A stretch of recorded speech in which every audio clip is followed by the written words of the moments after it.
días, buenas tardes, buenas noches, depende del horario en el que nos estén escuchando, del país en el que nos estén mirando o depende de lo que quieran. Hola Lau, ¿cómo va? Como dice que le va muy bien, en un programa distinto. En un programa distinto, veníamos con mucha actualidad que nos venía como golpeando la cara. Una semana con frío en el medio, una semana para bajar un poco los decibeles. Porque además queríamos tocar un tema que también es actual. Vamos a contar un poco cómo surge la idea de empezar a producir este programa. A partir de una noticia que leímos, una nota publicada en el diario Clarín, concretamente sobre tema exorcismos. El Vaticano dando cursos de exorcismo frente a un 2020 que no se pudo dar en forma presencial. Este año los retoma por Zoom.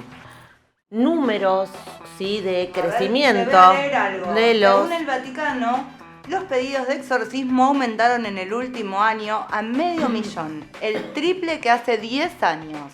Dijimos, a ver, investiguemos un poco y empezamos a buscar y encontramos que en Argentina hay un cura exorcista muy conocido, amigo de, Bergoglio oportunamente, amigo del Papa Francisco hoy.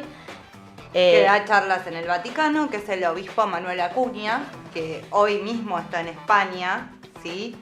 Es exorcista, demonólogo, parapsicólogo. Sí, tiene un... Y es rector de la Escuela de Exorcistas en Europa. Por eso ahora mismo está viviendo en España. Es como el exorcista en Argentina. Sí, fue discípulo, trabajó mucho con Gabriel Amort, que es muy conocido en Europa, sí.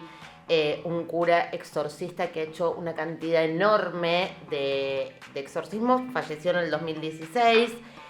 Y la realidad es que es un tema donde, la postura tiene muchísimo que ver con lo que le pasa a uno con, si querés, los sentimientos y la razón, ¿no? O sea, esto de la ciencia y la religión.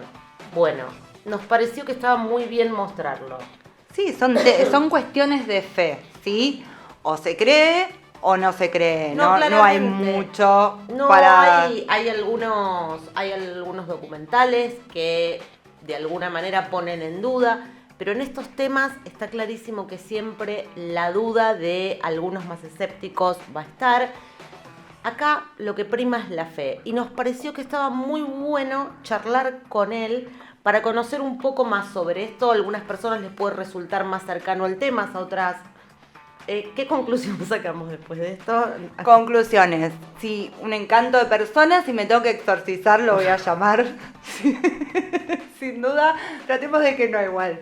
Si Pérez dice que ya no puede, yo te llevo a verlo.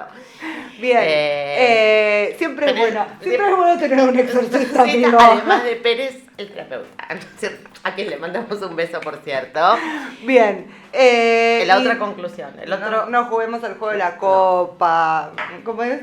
La tabla Ouija. La tabla Ouija tampoco. Si ante la duda, mejor no. Más allá de ante la duda, mejor no meterse con determinados temas. No. Porque además hoy tenemos que mandar un saludo particular, ¿sí? Hoy vamos a mandar un saludo. Hoy con esta temática de fondo vamos a mandarle un saludo a una oyente.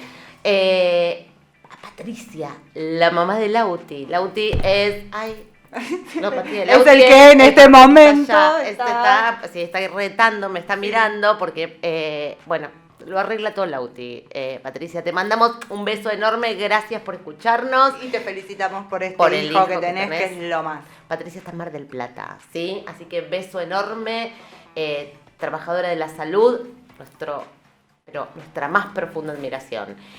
Dicho todo esto, me parece que es un programa para ver, para disfrutar, un programa diferente, ¿sí? Tenemos hoy. Vamos a ver la nota, vamos a dar redes, porque ya no nos volvemos a ver, @reinventadosok, Facebook, Twitter e Instagram, blenvivo.com, para ver el programa por streaming TV en el horario central, y si no, en el canal de YouTube, Blen Vivo, en Facebook o donde quieran ponen Blen Vivo y aparece este programa, todos los demás programas de la radio.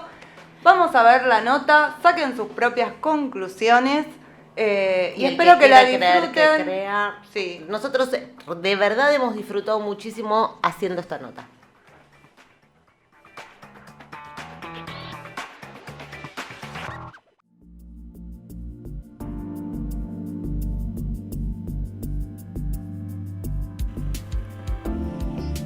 Estamos con nuestro invitado de hoy, una nota que teníamos muchas ganas de hacer, el obispo Manuel Acuña.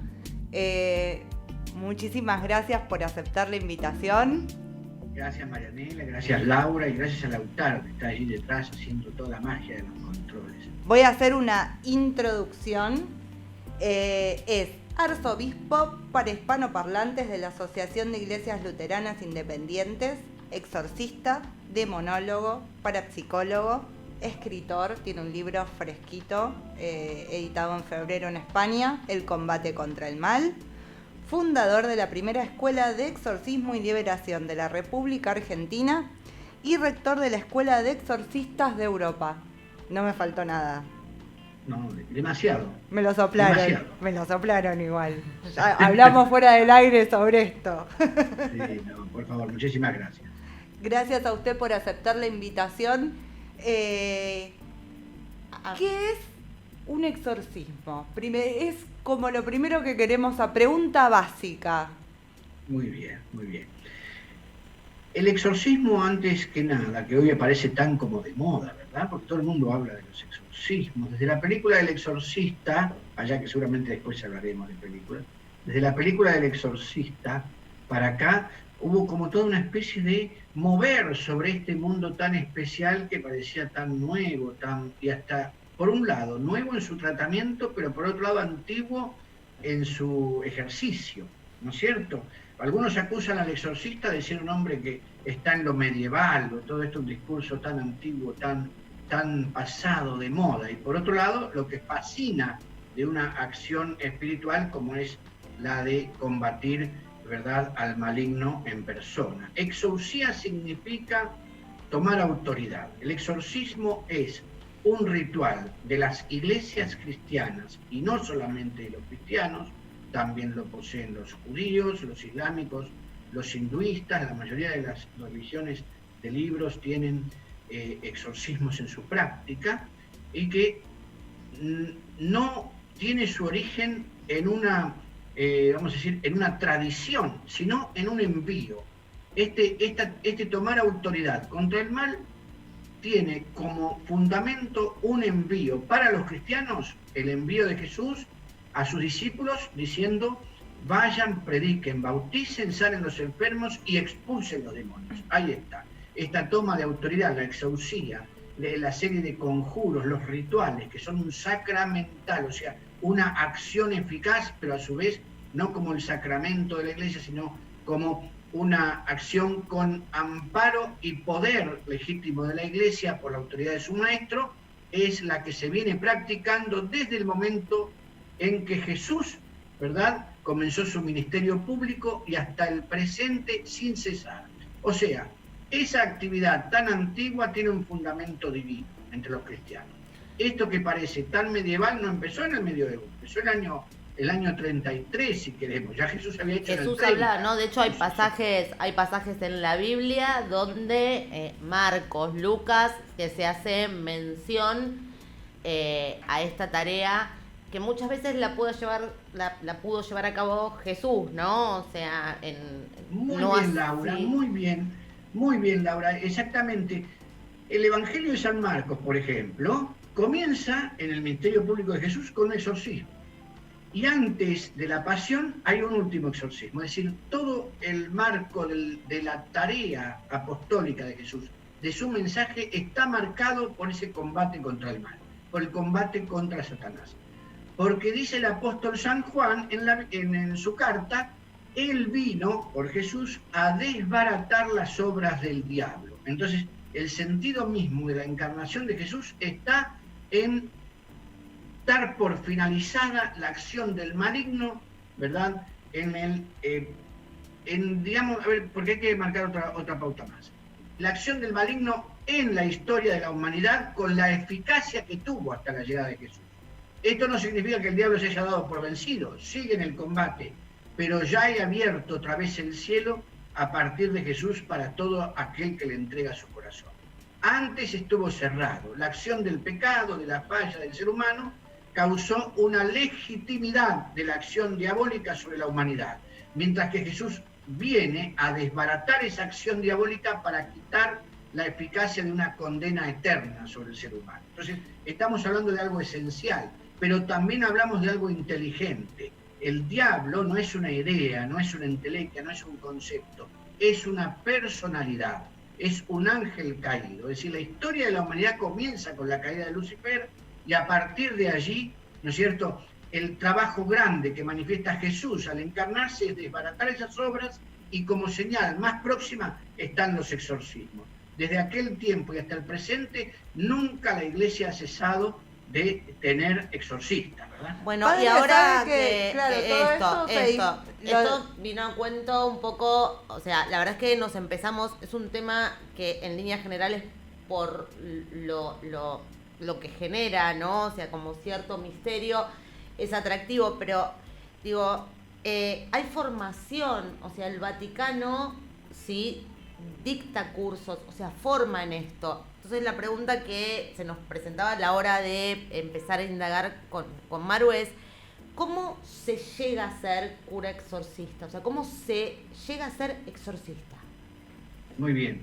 Ciertamente ahora el Ateneo Pontificio Regina Apostolorum, que está en Roma, ofrece estos cursos de exorcismo y plegaria de liberación y lo hace para señalar qué cosa, la vigencia de una materia, de una disciplina que va sumando a lo largo de los siglos, la experiencia de los exorcistas, ¿no? Porque antes al principio no había un ritual de exorcismo, estaba el exorcismo como una acción inmediata ejercida por los discípulos que habían recibido, como decimos, ese mandato, y en el marco de toda esa batalla contra el mal se va estructurando el exorcismo como tal y la experiencia de los maestros se va sistematizando. Hoy los legionarios de Cristo, a cargo del Ateneo Pontificio Regina Apostolorum, ofrecen este curso que no es solamente para religiosos, ¿no? A mí me tocó dictar como primer latinoamericano y luterano en el Ateneo Pontificio, dictar conferencia en el curso del 2019, el último curso presencial que hubo, luego vino el tema de la pandemia, y había representantes, fue un honor para mí que me convidaran a eso, desde la Argentina a Roma, para dictar clases sobre nuestra experiencia en esta área, luego de más de 1.200 exorcismos, ahí paré de contar.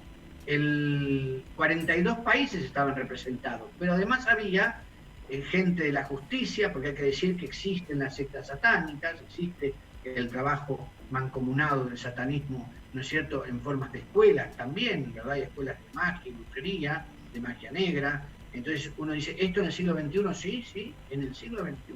Pero por eso digo, no podemos ser acusados de medievales. Estamos antes que eso, estamos desde el año 30. Igual entonces, es sí, muy interesante. Hay una formación que se hace y que se estructura, no solamente, como digo, para religiosos, sino también para gente que en la justicia, en el ámbito de la psicología, de la psiquiatría, incluso de la neurología, aparecen hoy como importantes protagonistas en la formación de un exorcista. Es muy interesante cómo usted cuenta que empieza a ser exorcista. Usted empieza como de atrás para adelante. Claro, porque en verdad no hay mérito en el exorcista. A ver, el exorcista yo como digo, el exorcista tiene que ser obediente. Nadie se hace religioso, nadie entra a la vida religiosa para que lo escupan y lo insulten todo el día. Y eso pasa cuando uno se encuentra con el diablo, ¿no? Que uno lo estén insultando y escupiendo, y más aún en una trinchera, ¿no? Más que yo no me imagino, digamos, desde que soy exorcista hace 18 años, no me imagino mi historia como un religioso de parroquia. Yo soy un soldado. ¿Nos cuenta cómo empezó todo? ¿Cómo? ¿Nos cuenta usted cómo empezó todo? Bueno, como digo, encantado, como por obediencia. Lo digo por obediencia porque esto surgió muy espontáneamente miren lo que le digo entre comillas, señoritas, en un regalo un regalo de cumpleaños. Era el día de mi cumpleaños, me tocaba celebrar la misa y hubo un ruido muy fuerte en la parroquia, un ruido muy importante, un bullicio grande. Yo estaba en la sacristía colocándome la ropa para celebrar la misa, como digo, ese día, y salgo al encuentro de qué era lo que sucedía, qué había pasado. Lo que menos me iba a imaginar que me iba a encontrar con una jovencita de 15 años de edad que estaba en el piso con grandes gritos, sonidos muy raros, que estaba tratando, digamos, la gente de sostenerla, 8 personas, y su padre y su madre desesperados allí, la primera vez que venían a la iglesia. La observo, empiezo a escuchar lo que habla, que manifestaba ciertamente la xenoglosia, una lengua muy extraña, sus ojos completamente negros, su edad 15 años, 8 personas no la podían sostener. El sansonismo aparece allí como una fuerza extraordinaria, y con lo muy poquito que yo conocía hasta ese momento, dije, aquí debo aplicar una oración de exorcismo. Hice ese primer exorcismo en esa jovencita, requirió luego otros más, la envié enseguida ya tranquila a su hogar, y cuando salí de la parroquia le dije a la gente que me aguarde un segundo. Yo me encontraba muy conmovido, también había gente mayor, había que asistirla con un poco de agua o algo por lo que habían visto.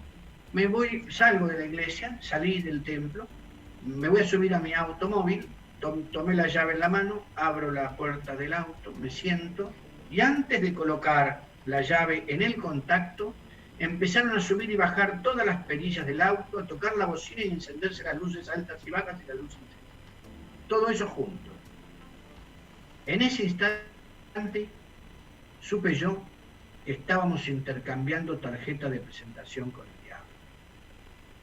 Ahí anuncié yo a la iglesia, a mis superiores, lo que había vivido, y me dijeron, bueno, a partir de este momento sos exorcista. ¿Y quién? Y me entregaron, digamos, la confianza para empezar a desplegar esta tarea. Ya les digo, no sentí en ese momento miedo, pero sí dije, hay algo pasó y alguien se ha presentado conmigo y ya sabe quién soy.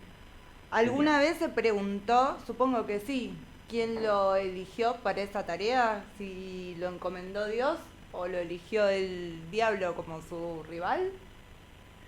Bien, a ver, es muy linda la pregunta. Miren qué lindo charlar con ustedes. Esa pregunta sí nunca me la han hecho. Qué bueno, ¿eh? Me encanta. Creo que hay un poco de las dos cosas.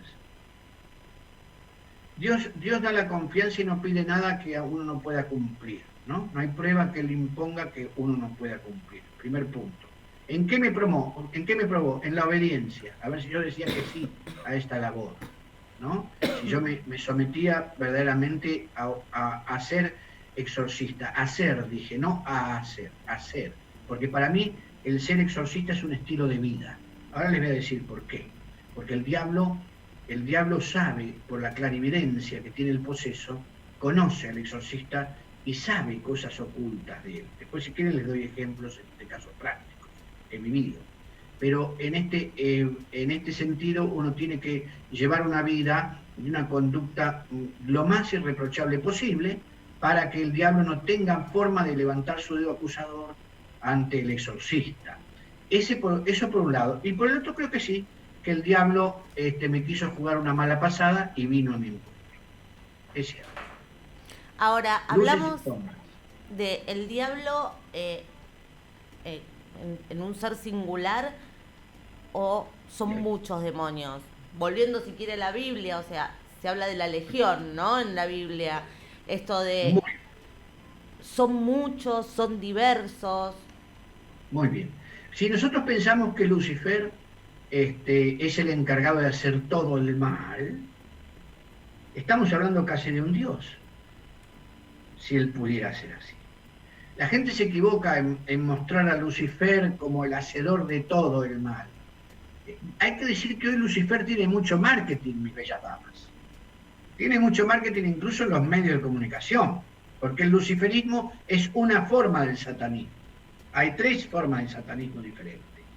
¿Cómo es el eso? Satanismo ateo, que es el satanismo que se hizo digamos, público con Sándor Lavey en Estados Unidos. Ustedes saben, Anton Sándor Lavey fue el fundador de la Iglesia de Satán, llamada así, allá por la década del 60, en Estados Unidos. Y uno dice, sí, este hombre, un hombre de circo primero, un artista. No, un gran conocedor de lo oculto, que sabía bien lo que hacía, que comienza seduciendo a la gente a través de espectáculos. Fíjense ustedes, lo fantástico de Sándor Lavey fue que ofreció shows satánicos en teatros. Fue mostrando el satanismo desde toda una expresión de qué cosa, del cumplimiento de las pasiones humanas. Entonces, para el satanismo ateo no hay un diablo como tal, sino que es el símbolo de todas nuestras pasiones que hay que desplegar, porque eso somos, y nuestra realización está en desplegar y en darle rienda suelta y complacencia a las pasiones humanas. Peligrosísimo.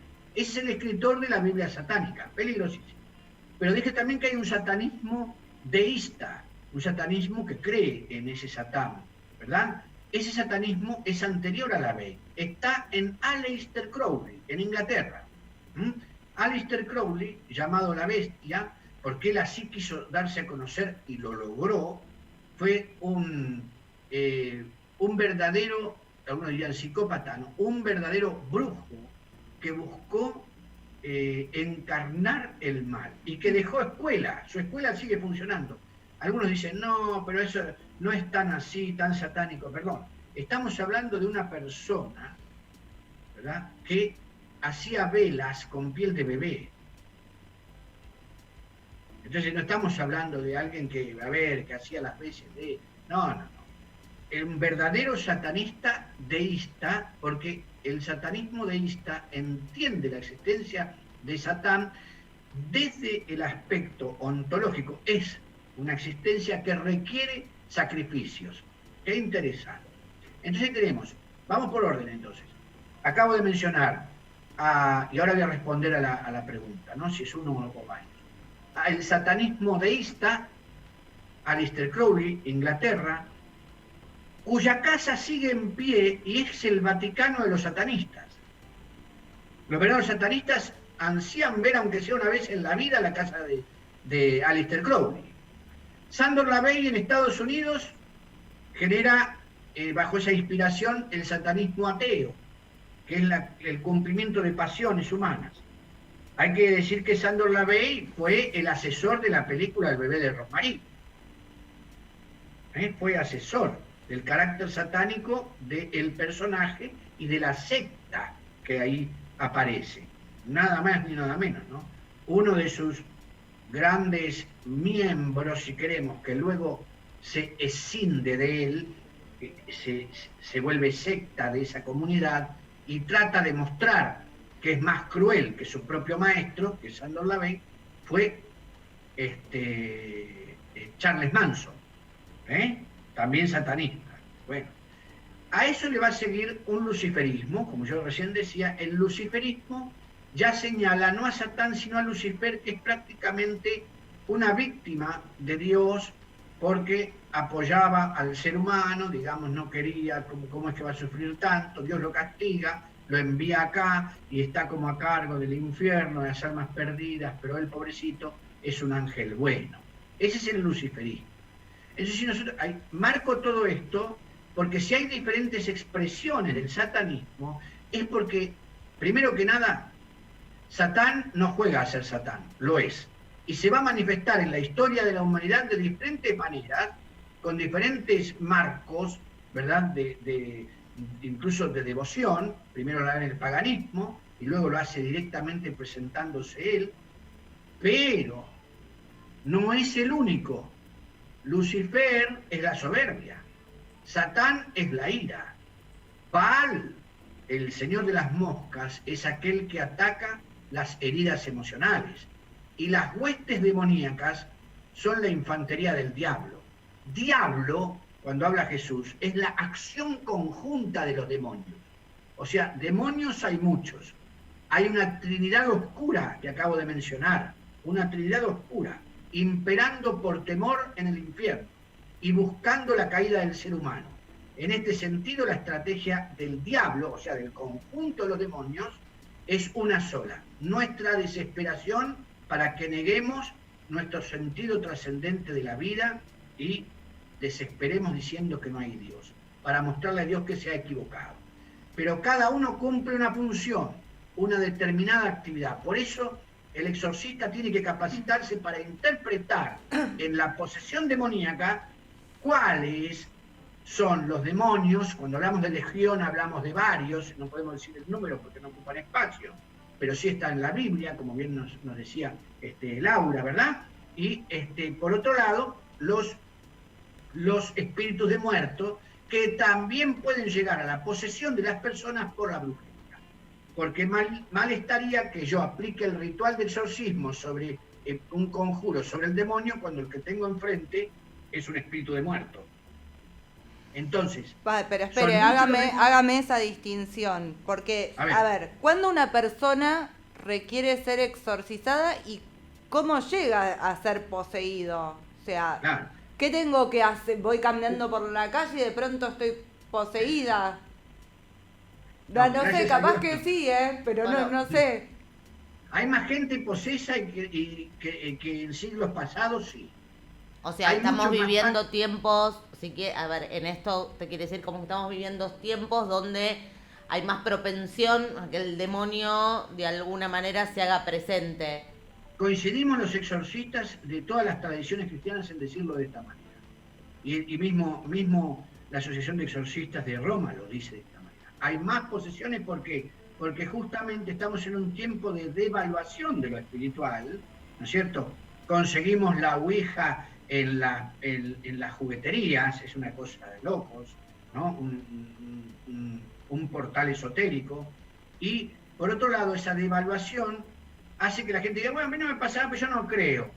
No creer no nos salva de las consecuencias. A ver, si yo tengo delante una inteligencia maligna que está en la búsqueda de la desesperación humana, tratando de infligir el mayor mal posible en la historia de la humanidad, que yo crea o no crea, le importa poco al diablo, ¿eh?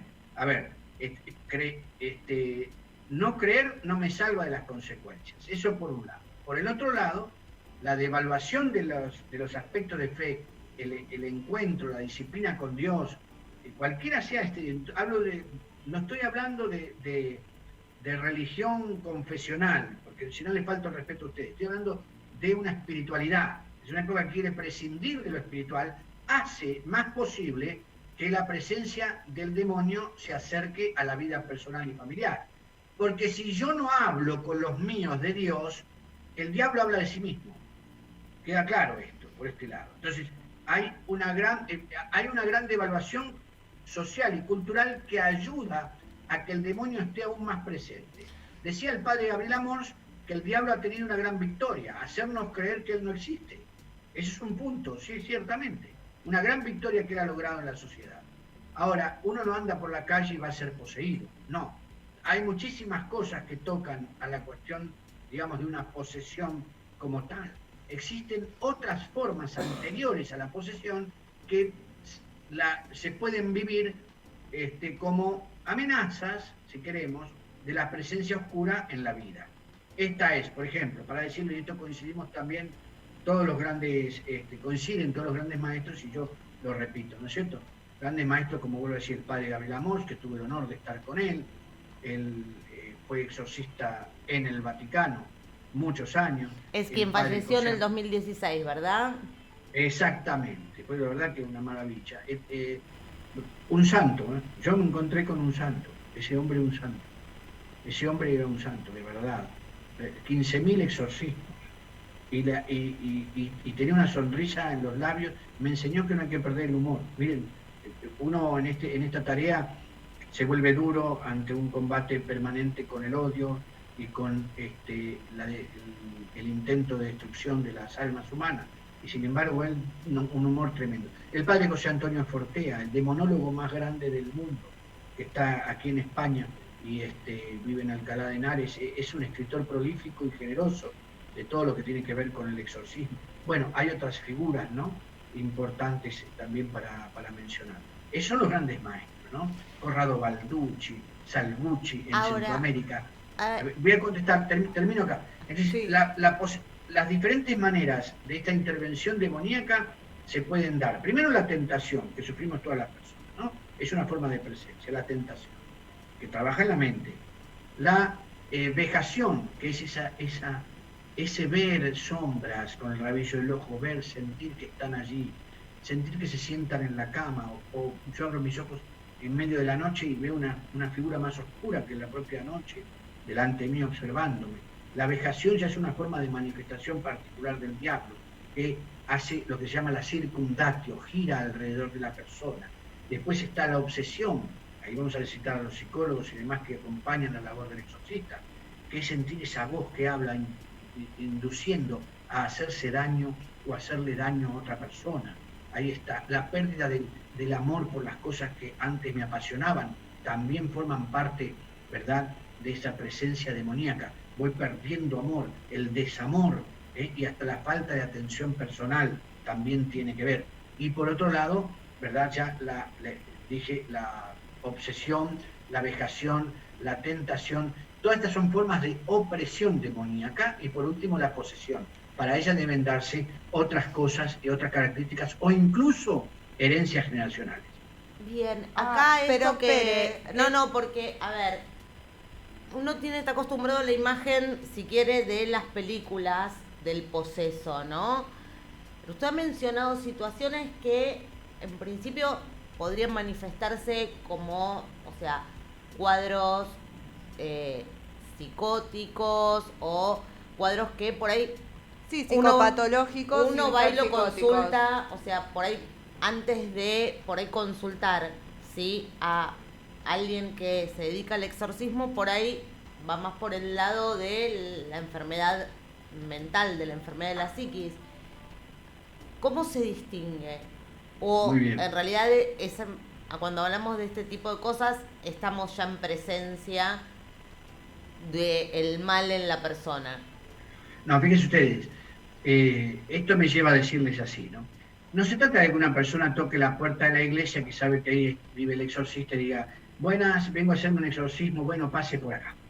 No es eso. Estaría muy mal, porque tal vez esa persona lo que está sufriendo es justamente un agobio psicológico, que necesita la asistencia del experto en salud mental. Muy bien. El padre Amós decía muy graciosamente: ¿cuándo hace falta un exorcismo? Lo sabemos cuando se aplica. Primer punto. Lo sabemos cuando se aplica. Ahora, hay que dejarse acompañar por los médicos. Gracias a Dios, y esto pasó después de aquel exorcismo, donde a mí me delegaron la confianza y dije: bueno, a partir de aquí tengo que empezar a rodearme de gente que conozca esto. Fui generando un equipo, eso dio origen a la Escuela de Exorcistas en la Argentina, luego me pidieron la misma iniciativa en Colombia y en Venezuela, y ahora aquí en España. Me fui rodeando de médicos, psicólogos y psiquiatras que me ayudaran en no hacer el diagnóstico, sino que me ayudaran a ver hasta dónde determinada manifestación tenía que ver con raíces patológicas, esquizofrenia, lo que sea. Sí, psicopatológicas.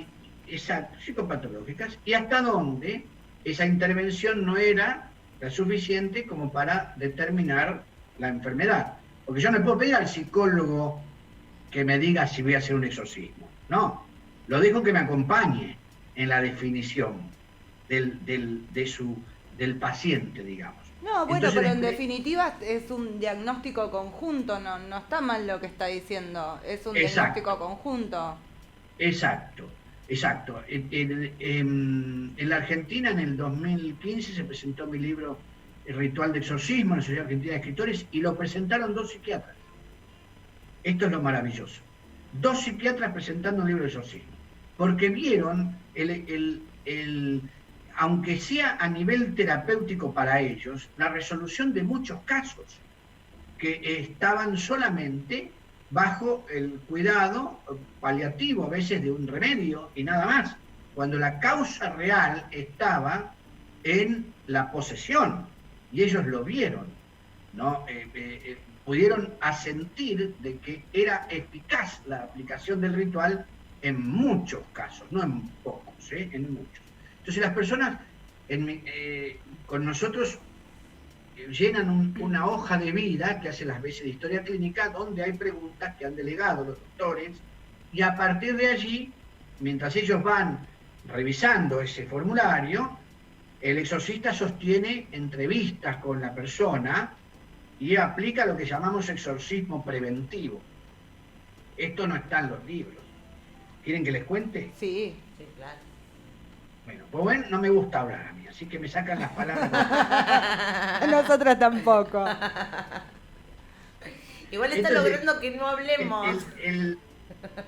No, al contrario. Ustedes dirigen, ustedes me dicen, corte. Bueno, No. Me siento muy cómodo ya del momento en que acordó Paula con ustedes. Yo me siento muy cómodo estar conversando, es un honor grande estar con ustedes, un gusto inmenso. Entonces, el exorcismo preventivo es una oración mental, fíjense ustedes. Es una oración que no se le dice a la persona en voz alta. Uno le va preguntando qué le sucede, qué siente, desde cuándo le está pasando eso. Su hoja de vida, su historia clínica, por decirlo de alguna manera, ya está en manos de Dios. Cuando uno aplica esa oración mental, que es un exorcismo especial, podemos esperar, si está poseso, que responda a eso. Les cuento un caso. Una persona, una dama, una joven, se acerca en una situación muy comprometida y cuando estaba en la entrevista, yo aplico la oración de exorcismo preventivo. Me dice, no diga más eso. Yo no, perdón, señorita, yo no dije nada, no lo vuelva a repetir. Yo tenía un lápiz y un papel sobre el escritorio. Arrastré el papel y le entregué el lápiz. Y le dije, decime tu nombre. La mujer, sin quitarme la vista, con una mirada de mucho odio, escribió un nombre, no vale decirlo acá, arrastró el papel, dejó ahí el lápiz, y cuando yo me agaché hacia leer y la volví a mirar, leí un nombre de un demonio. Cuando la volví a mirar, ya la mujer se había levantado, estaba yo en mi escritorio, yo estaba enfrente, se había levantado y me voló los anteojos de un sopapo. Me los voló y enseguida se lanzó a mi cuello para matarme. Ahí comenzó el exorcismo. Comencé a aplicar en voz alta el ritual, que ya lo conozco de memoria, y destruimos la oficina, pero la señorita sanó.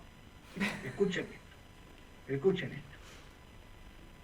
Aquí vimos la eficacia de esa oración de exorcismo preventivo. Ni los labios se movieron, simplemente lo dije en forma mental. Pasaron los años, 4 años más o menos, y se acerca una señora a una consulta, ni siquiera tema del exorcismo ni nada, una consulta, la recibo en mi escritorio, y me dice, padre, nos volvemos a ver. No, señor, digo, la primera vez que nos encontramos. Le digo, la primera vez. No, ya estuvimos juntos. ¿Cuándo? Le digo yo, perdóneme, porque no me gusta ser desagradable, yo me gusta tener siempre presente la gente con la que converso. Sobre la mesa había papel y lápiz, como siempre. Ella arrastra el papel allá así, como yo había hecho en aquella oportunidad, agarra el lápiz, escribe un nombre, me lo da, era el mismo nombre, y me dice, esta vez no te va a ser tan fácil. Fue la única vez en que un demonio me visitó 2 veces. Ahí se agarró los personas. anteojos. Ahí se agarró los anteojos, se venía el... ¿Sabe qué hice de la primera vez? Empecé a atender sin anteojos. ¿Qué se ¿Te lo digo? siente? Porque me lastimó la nariz. ¿Qué Pero se siente hablar con el diablo? Que el diablo le hable cara a cara. ¿Qué se siente? Porque usted se preparó para hablar con Dios. Claro. Usted se formó para eso. Exacto. Y además de eso, he visto que el diablo es bochinchero. Dios es muy, habla muy, susurra bajito. Dios es suave. El diablo hace mucho bochinche porque es muy temeroso, porque quiere, por eso se rodea de circunstancias y eventos que traten de impresionar a la persona. Hablar con él no es nada grato, pero le puedo asegurar una cosa: cuando el diablo comienza a hablar con el exorcista, mejor dejarlo, no hablar con él, dejarlo hablar, porque quiere decir que Dios le ha dado permiso para comunicarnos algo. Mire usted, yo he aprendido mucho de los posesos en mis exorcismos, y como les dije, llevo más de 1200. He aprendido sobre el frío del infierno, no sobre el calor. He aprendido que en el infierno hace el frío de la muerte, y el fuego significa la ira y el odio interior que tienen los condenados. Me lo ha dicho una posesa. Y uno dice, alta teología. He aprendido un montón de cosas, ¿verdad? Como también me he dado cuenta que cada una de las manifestaciones de una posesión son distintas a otra, aunque podemos hablar y clasificar esas características, ahora lo vamos a hacer, porque todas las vidas son distintas, y el campo de batalla del diablo es la mente. Por eso, todas las vidas son distintas, el dolor muerde de forma diferente a cada persona, y la presencia demoníaca se hace también diferente en cada sujeto. Por eso, las personas agobiadas por la presencia diabólica a veces tienen distintas formas de presentar la posesión. Pero sí podemos coincidir en que el sansonismo, como yo decía, la fuerza extraordinaria, es una de ellas. La xenoglosia, el hablar en lenguas extrañas, es otra de ellas, otra manifestación. La hierrofobia, que significa la aversión a lo sagrado, que es prácticamente una consecuencia inmediata. La persona no tolera ninguna imagen religiosa, no tolera nada que tenga que ver con Dios cerca. Y por otro lado, la clarividencia. Le voy a comentar un hecho breve respecto a la clarividencia demoníaca, porque tampoco es cierto que ataque solamente a las mujeres, o sea, depende de una clase social. El diablo está atento a todos, y si uno decía San Agustín, el diablo es un perro atado, no hay que acercársele demasiado, ¿no? Porque si no muerde.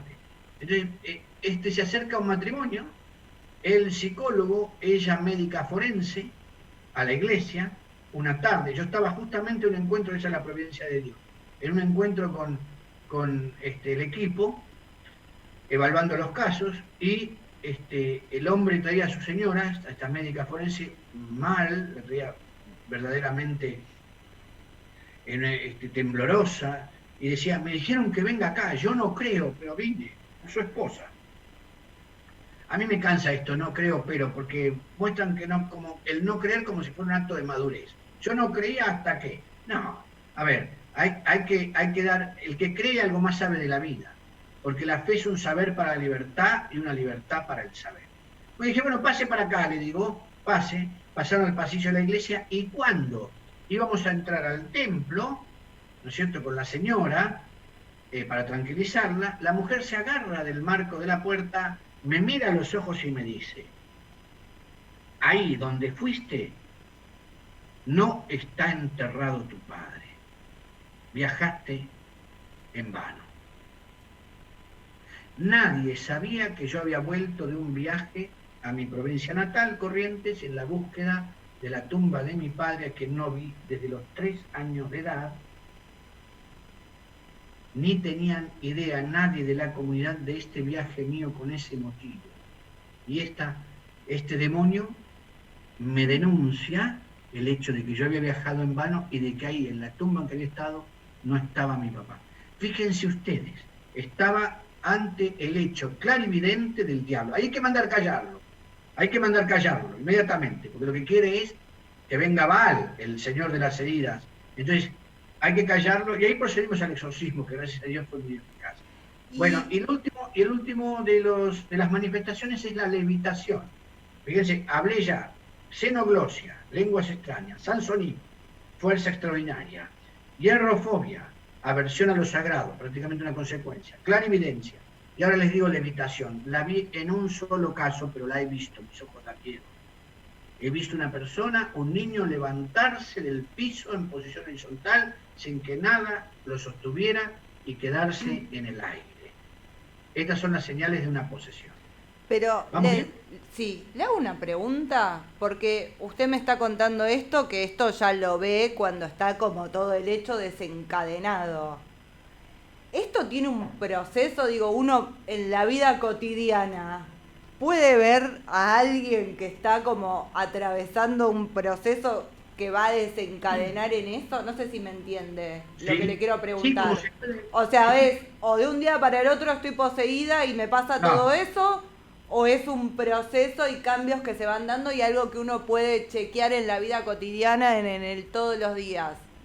fíjese, el desamor se vuelve un proceso. El desamor por lo propio. Ese desamor, esa desatención, que también puede llegar por la brujería y a partir de ella habilitarse la posesión. ¿M? Porque hay brujerías de posesión. ¿Eh? Ese desamor se va marcando. La piel se va volviendo grisácea, se vuelve gris, porque todo se ve gris. Los sueños, hay sueños que se vuelven recurrentes y empiezan a repetirse con monstruos o detalles amenazantes de la vida. Las vejaciones siempre están antes de la posesión. Hay una acechanza que uno siente próxima. Todos esos son indicadores que van marcando una especie de gestación de la posesión, ¿correcto?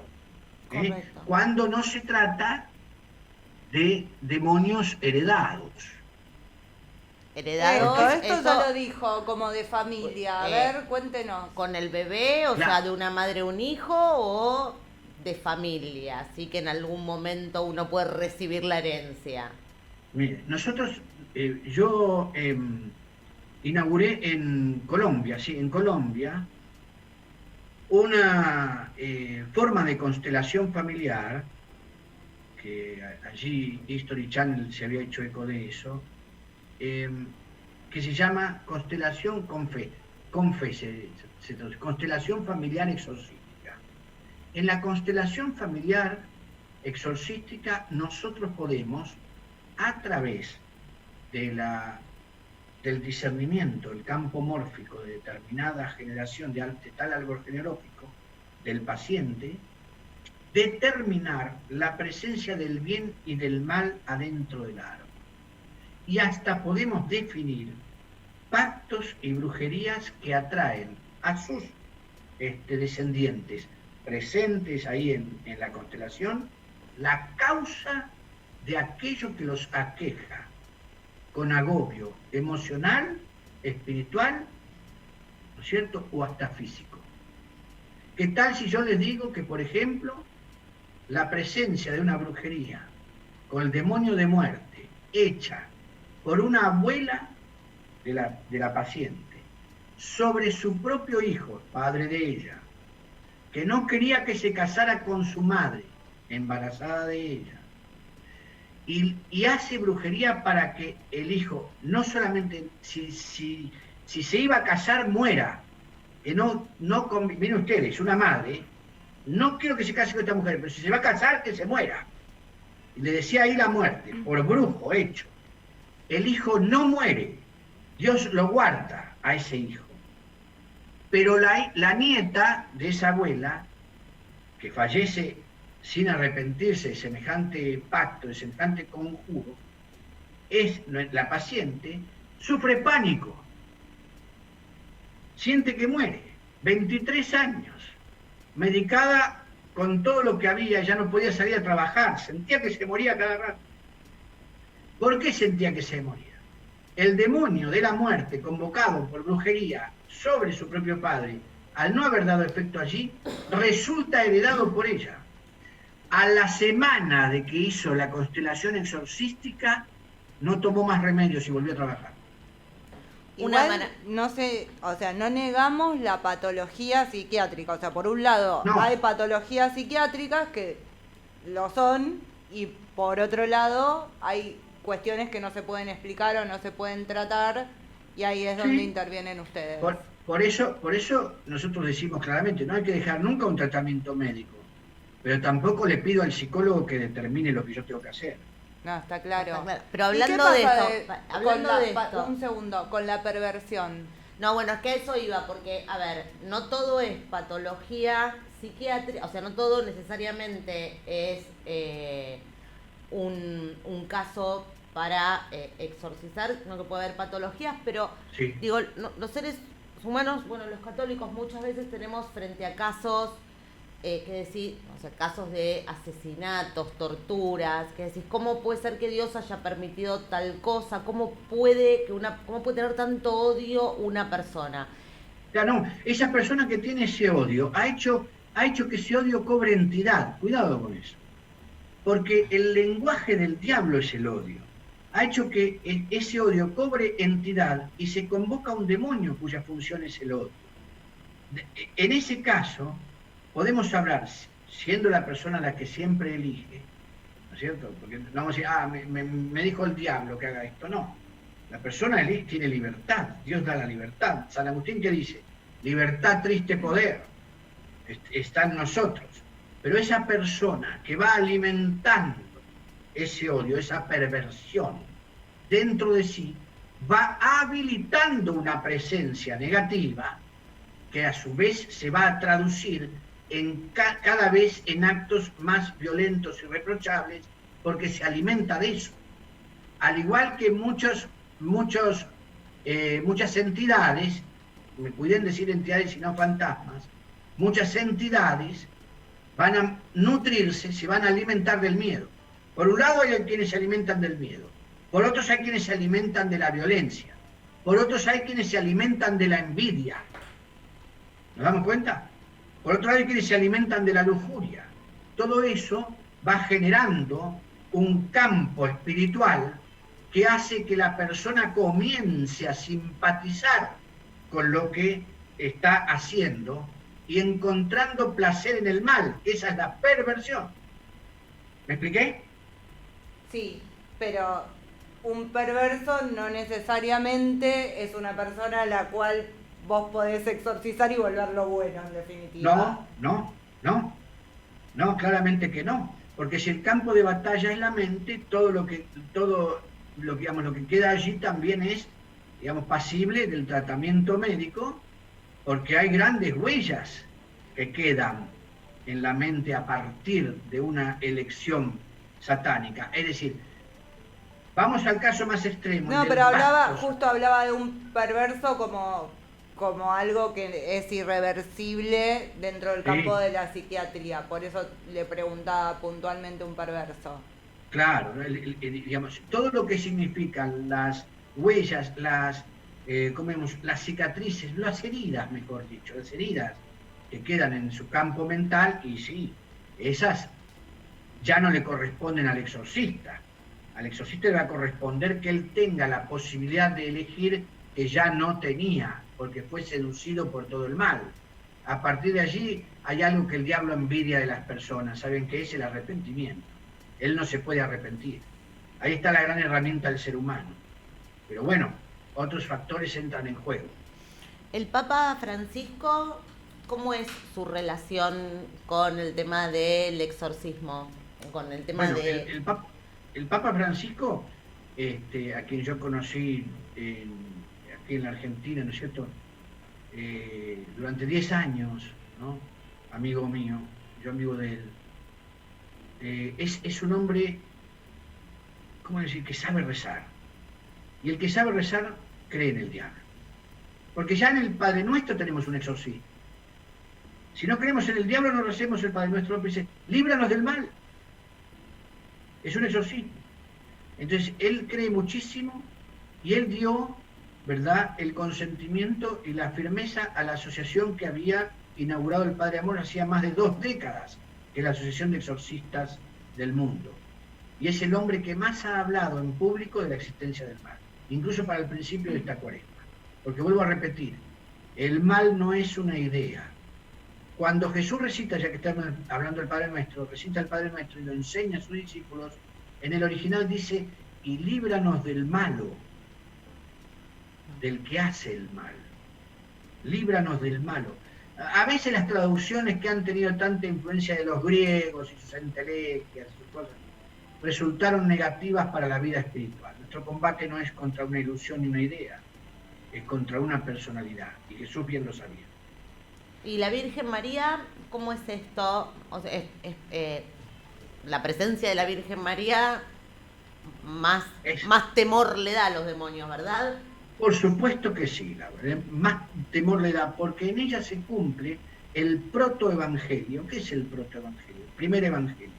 El primer evangelio está en el Génesis, cuando la mujer y el hombre y mujer son expulsados del Edén. Dios le dice a Eva, a la serpiente le dice, por haber hecho esto te arrastrarás sobre tu vientre, te arrastrarás sobre tu vientre. Morderás el talón de la mujer, pero ella te pisará la cabeza. Y ahí señala ya el poder exorcístico de María, que iba a ser mordida en su talón por el dolor de su hijo padeciente, pero que en su acción de obediencia y autoridad le pisa la cabeza al diablo. Yo tuve un exorcismo al que asistí y no lo hice. Lo comenté en Roma, en el Ateneo, en el marco de mi exposición. Estábamos todos listos. Una persona que, mujer, ella empezaba a hablar con una voz masculina y dice, yo estoy aquí porque me mandó tal, y da el nombre de un pariente de ella. Era enviado por brujería, era un espíritu de muerte. Y me mandó para que tenga ella enfermedad. Y dice el lugar donde le iba a causar la enfermedad. Pero me quiero ir. Generalmente los espíritus de muertos están obligados. Son exorcismos que parecen fáciles. Digo, bueno, vamos a hacer un exorcismo tranquilo. Ya abro mi ritual, estábamos con todo el equipo de consultores y de repente las dos voces salen de la misma mujer y dice, ahí llega él. Dice, y en su mano lleva la espada. Lo dice con los ojos bien abiertos mirando hacia arriba. Estaba hablando de San Miguel y de repente, con una voz amorosa y de sorpresa, dice, por fin está ella, ahí llega también, es hermosa. Y estaba hablando de la Virgen. Y en ese mismo instante, que termina de hablarnos de las ropas, de las vestiduras de luz que llevaba la Virgen, pega un fuerte grito y se va. Yo asistí a un exorcismo que hizo la Virgen. Yo. Le sacó trabajo. No tuve que hacer nada. Le sacó el trabajo la mismísima Virgen María. Buenísimo. Estamos viviendo un contexto mundial, algo sin precedentes. ¿Cómo ve toda esta pandemia, todo esto que está atravesando la humanidad desde su óptica? Siento mucha vergüenza de cómo actúan los gobiernos. Siento que la mano del diablo también está en esto. No es que el exorcista vea en todo el diablo, pero la mano del diablo también está en esto. Se puede hablar de una sociodemonología, porque el diablo también aprende, estudia, porque él no lo sabe todo, estudia el ser humano, estudia historia. ¿Y saben qué? Ya no posee solamente personas, posee ideologías.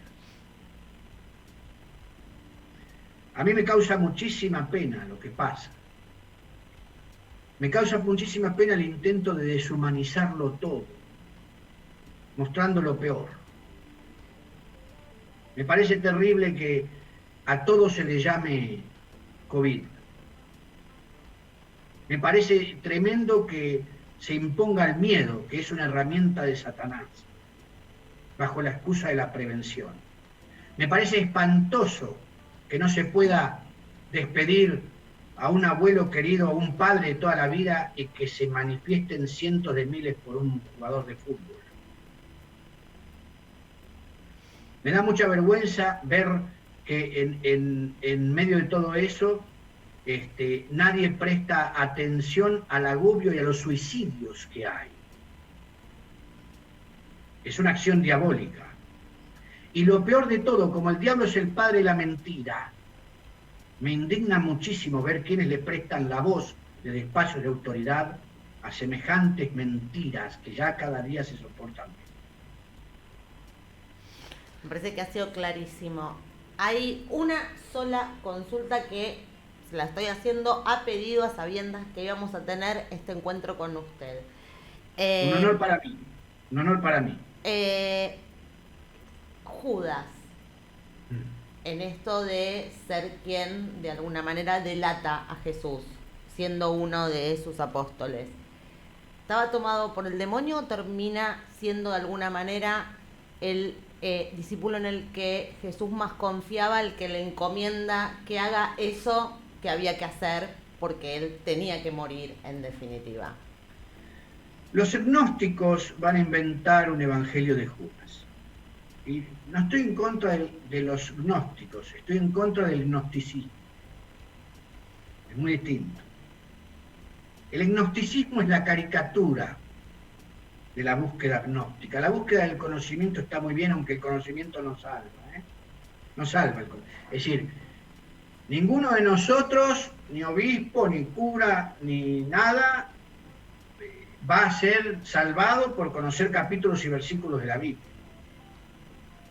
En el atardecer de la vida somos examinados en el amor, San Juan de la Cruz, esa es la verdad. Por eso hay muchos teólogos en el infierno, no lo digan en voz alta. Y por eso Jesús también dice, y fíjense ustedes qué apartado nos toca a los exorcistas, y les dirá a algunos, idos, porque no los conozco. Y le contestarán, Señor, en tu nombre echamos demonios. Miren ustedes, habla de exorcistas. Y él les dirá, lo dice Jesús en el Evangelio, no todo el que diga Señor, Señor, va a entrar en el reino de los cielos. Así que nos toca muy de cerca también esa porción. Que digo, en mi libro, Combate contra el Mal, está el exorcismo de Judas. Judas es un condenado.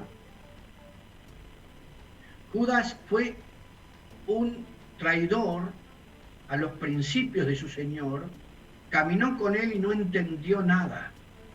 Pero además de eso, le puso precio a Dios. Cuando la gente dice se despiertan a las 3 de la mañana, porque es el reverso de las 3 de la tarde que cuando Jesús murió. No es eso. No hay reverso allí. A las 3 de la mañana, Judas recibió las monedas, firmó y selló el contrato de la muerte de Jesús, hizo el pacto con el diablo. Esas son las 3 de la mañana. La recepción de aquello que es la muestra de esas monedas que, fíjense ustedes, cuando él las devuelve, se compra un campo que se llamó campo de sangre. Fue terrible.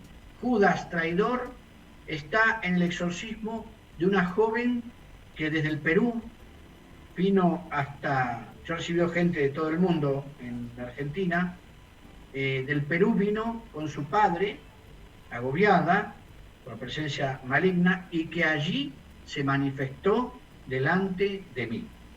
Así que es un condenado, es un espíritu caído. Clarísimo. Ay, nos quedaron un montón de preguntas. Pero tenemos por un hacer. montón. Una más ahora que dijo pacto con el diablo. ¿Existen los pactos con el diablo? ¿Existe gente que pacta? ¿Cómo? Pero, ¿cómo pacta la gente con el diablo?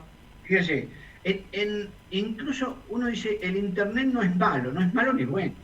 Como yo decía, se encuentra hoy las cuestiones de los juegos demoníacos también en las jugueterías, como la Ouija, que es un portal, es una técnica, no un juego, es un portal. También existen páginas que enseñan a pactar con el diablo. Fíjense lo que les digo, Sí, existen sí. páginas. Es terrible. Uno dice, bueno, pero esas son cosas para embromar. No. El que pacta con el diablo comienza a vivir no de la forma que esperaba, sino de una forma desgraciada. Yo tengo entre mis, yo le llamo trofeos a las cosas que he recibido de la gente que ha sido liberada y de los hogares que han sido liberados, porque también hay que hablar que hay infestación, y la infestación de una casa equivale a la posesión de esa casa, porque las casas conservan memoria, la memoria de quienes han vivido, viven en ella, y devuelve esa memoria como un eco. Bueno, ¿qué les digo con esto? La manifestación de un pacto, yo la tengo escrita de una persona, la tengo escrita de su puño y letra. Ese pacto fue hecho por ella. Y después también hay quienes pactan sobre los hijos, para pasar bien ellos. Y el recuerdo de una mujer de 65 años que patente comentaba, tuvo una vida desgraciada, comentaba que su madre, cuando tenía 5 años de edad, la había sumergido en una bañadera de sangre, haciendo pacto con el diablo. Esa mujer vivió una vida desgraciada, requirió el exorcismo, sí, porque todo pacto de sangre, todo pacto satánico atrae la necesidad inmediata del exorcismo. Pero aquí también hablamos de vuelta de lo mental. Lo que causa un pacto demoníaco es la subyugación mental del sujeto, que va pervirtiendo su mente de tal modo que queda completamente absorbida por el placer del mal. Y el diablo otorga lo que se llama discernimiento inverso. ¿Qué es el discernimiento inverso? El discernimiento positivo, el discernimiento de Dios, es la posibilidad de hacer el bien, ayudar, acompañar a otros, ver quién necesita más y cómo ir en apoyo a esa persona. Bueno, el discernimiento inverso que otorga el diablo es, responde a esta pregunta, ¿cuál es la mejor manera de lastimar a alguien? De verdad deberíamos hacer otro. Tenemos que hacer otro programa. Para igual todas las preguntas que nos quedaron. Lo que cerramos acá es no ouija, no juego la copa, no. A ver, esto es muy de adolescente. Las cosas en internet que a veces parecen una pavada, que pueden no serlas. Sí, y favor, tener fe. No hacerlo, porque nunca se presenta quien quiero. Se presenta un mentiroso, alguien de aquel mundo, ¿no? De ese mundo oscuro, lo que llamamos el mundo intermedio, ¿no? Y eso es lo que aparece allí. Es un tema con el que mejor no hay que meterse. Padre, hay que tenerlo lejos. Un placer, gracias. Estamos hablando con el padre desde España. Muchísimas gracias por habernos dado esta charla hoy, ¿sí? Por favor, gracias a ustedes. Gracias a ustedes por la amabilidad, por la gentileza, por la paciencia y por esa amistad tan hermosa que me han expresado en sus ojos y en sus sonrisas. Gracias a usted y bueno, nos quedamos con... Ya haremos otro especial. Sí, es vamos a hacer un tema otro, ¿no? Interesantísimo. Y cuéntenme cómo les ha ido con este. Pero por supuesto, además somos amigos en Facebook ahora. Ahí está, eso me encanta. Ah, ¿vio? Lo tengo de amigo en Facebook. Eso me encanta, es un honor para mí. Y un día hasta podemos hacer algo que signifique, yo soy intérprete, porque también en esto hay que trabajar mucho, como me hablaba, los sueños recurrentes, los sueños. Un día podemos hacer algo interactivo con la gente, ahora que se habla tanto de la interacción.